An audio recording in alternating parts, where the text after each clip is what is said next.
Hey there, football fans from around the world. So here's my recap of the Poland and the Scotland game. And first things first, a big shout out to Scotland and all the football supporters out there. You guys came to play in this game. I can't make any excuses about this loss. Scotland just came to play. They balled out. They came up in the clutch, And with watching Poland play, I'm trying to figure out after the 2022 World Cup, what the heck happened to Polish football? Because it seems like right now that Polish football is at an all-time low, especially given how poorly we played against Portugal in the second half, because I'm still thinking about that Portugal game, because in the first half against Portugal, we were doing incredible. We were creating chances. We were able to play on Portugal's level. And then in the second half, it seemed like this team just completely gave up and didn't even want to feel like putting up a performance against a really good Portugal team. It just seemed like this Poland team was just waiting for the game to be over so that they could head back into the locker rooms. And as an honest football fan, I kind of feel let down by this Poland national team, just because, ever since, 2016, I thought that Poland, after our nearly successful Euro 2016 campaign,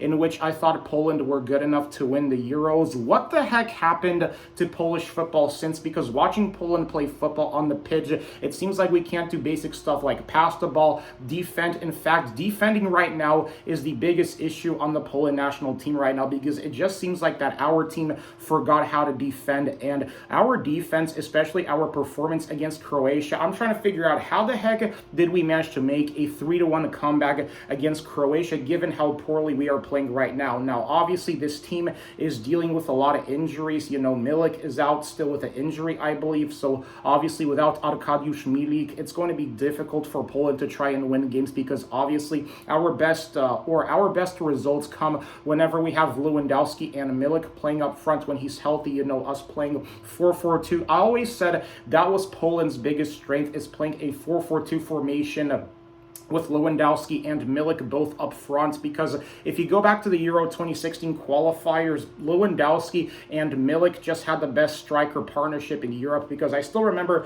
when Poland used to have the best striker partnership with Lewandowski and Milik, much like how Argentina, for example, had a really good striker partnership with Aguero and with Higuain, or for example, Uruguay with Luis Suarez and Diego Forlan. That's how it was like watching Poland play football in from 2014 to 2016 when Milik was healthy, before Milik just was dealing with all these injuries. Milik, I always tell people, could have been on the same level as Lewandowski if it wasn't for these injuries, because out of all the Polish prospects after Lewandowski, Błaszczykowski, and Piszczek and Szczęsny, Milik was a really good prospect, and I feel like he could be up there with them if only just he wasn't dealing with all these injuries and all that stuff. But yeah, Poland loses this game. Like I said, I'm not even mad, because Poland, we need to hire a new manager.